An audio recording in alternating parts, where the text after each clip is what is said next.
Kasabay ng aking pagmukbang sa aking hipag na itago na lang natin sa pangalang Christy, ay ang aking paglunok sa aking mga sinabi na hinding-hindi ko lolokohin ang aking misis dahil sa pagiging maswerte ko sa kanya. Pero talagang sinusubok ako ng panahon at pagkakataon. Noong mga panahong nasa ibang bansa si misis at si Christy, na aking hipag ang tumayong ina-inahan sa dalawa naming anak. Nagkalapit o sabihin na lang nating nadala na rin ako ng pangangailangan. Idagdag pa ang maladyosang ganda at malako-kakolang hubog ni Christy. At ang pagiging close namin sa isa't isa ay nagdala sa amin sa puntong lumabas ang sago-sago. Hello guys and welcome dito sa Kasgul TV. At syempre, kung ikaw ay bago dito sa aking channel at trip mo ang ganitong klase ng kwento, palike and subscribe naman dyan.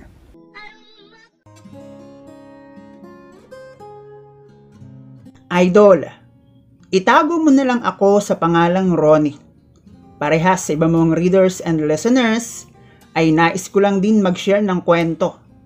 At sana sa kung sino man ang makakabasa at makakapakinig nito ay magsilbing halimbawa para kahit papaano ay kapulutan ng aral sa buhay.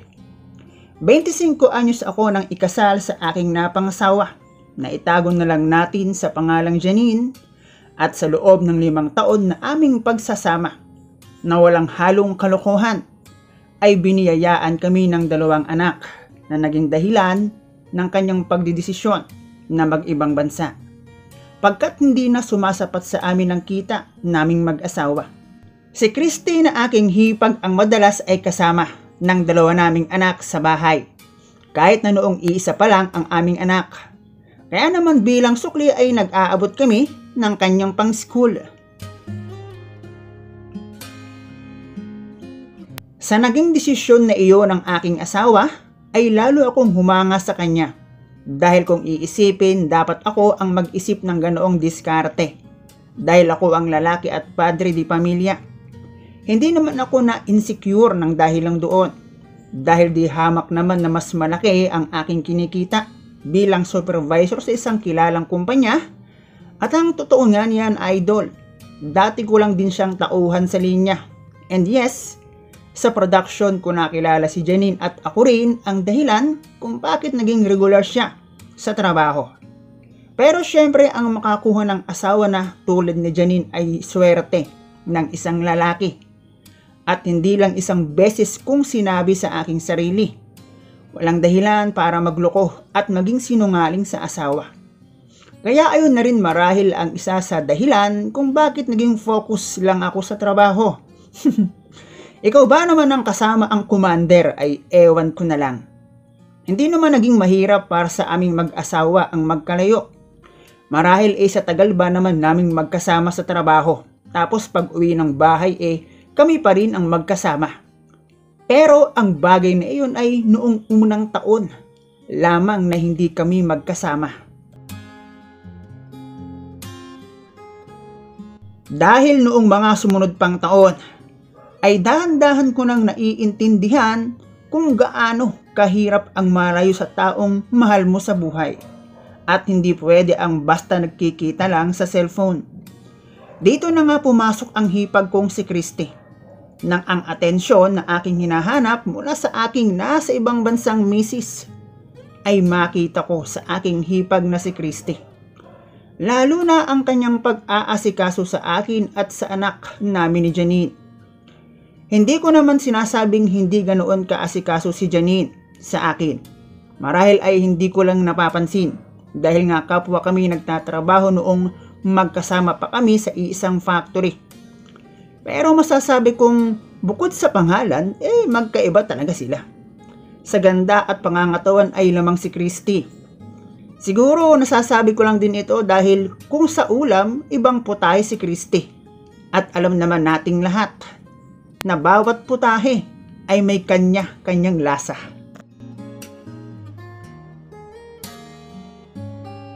Bukod sa pagiging maalalahanin at pagiging malambing ni Christy, may taglay din siyang karisma Iyon bang mapapaisip ka ng kakaiba kapag iyo siyang tinitigan? At sa aking palagay, kahit sino, siguro ang malagay sa sitwasyong katulad sa akin makakaisip rin ng kung ano-ano. Hanggang sa subukan ko na nga kung ang ipinapakita niyang pag-aalaga sa akin na kanyang bayaw ay merong ibig sabihin. Ang sa akin naman subok lang. Pero hindi ko akalaing naghihintay lang pala ang hipag kong si Christy. Hindi na rin ako magmamalinis pero siguro dala na rin ng pangangailangan bilang isang lalaki na nasa ibang bansa ang misis. At kung bakit naman kasi ang tipong hanap rin pala ni Christy yung tulad kong may asawa. Bukod doon, mister ako ng kapatid niya. Kaya naman noong aming masimulan ay naging madalas na ang pagpapatulog namin ng maaga sa mga bata na aming kasama sa bahay. Alam nyo na, para masolo naman namin ang isa't isa. Pero butas na si Christy, hindi ako ang nauna. Sabi niya high school pa lang raw siya tumatari pa na siya kasama ang kanyang boyfriend. Bagay na sa isip ko naman, kahit naman siguro ako ang maging boyfriend ni Christy. Sa lagay na iyon ay hindi rin ako papayag na basta na lang siya lalampas sa akin. At nang dahil sa nasimulan namin ni Christy, nagsimula na rin kaming hindi magkaintindihan ni Janine dahil naging bihira ang aming pag-uusap. Bagay na aminado naman akong hindi pareho ang aming oras at trabaho at di hamak na mas nangangailangan siya ng unawa mula sa akin bilang kanyang kabiyak. Kaya lang ang bagay na iyon ay hindi ko makita ng sandaling iyon dahil may ibang nagbibigay ng aking pangangailangan. Naging madalas din ang paggawa namin ni Christy ng milagro sa labas ng bahay na parang mauubusan kami sa handaan. Ganoon pala ang pakiramdam kapag kasalanan ang inaatupag. Sa aking pakiwari walang pagsidlan ang rapsa na aking tinatamasa. At talagang sago-sago ang inaakse naming binhi. Bagay na isang bilib ko rin kay Christy G lang siya sa kung anuman ang aking maisipan at kung minsan ay sinasabi pa niyang sana raw kami na lang ang unang nagkakilala. Na para naman sa akin ewan, basta ako kapag naisipan kong magpalabas laging nandyan siya para sa akin. Hindi ko rin may tatanggi na mas magaling at mas flexible si Christy. Hindi tulad sa aking misis na noong una lang may gana.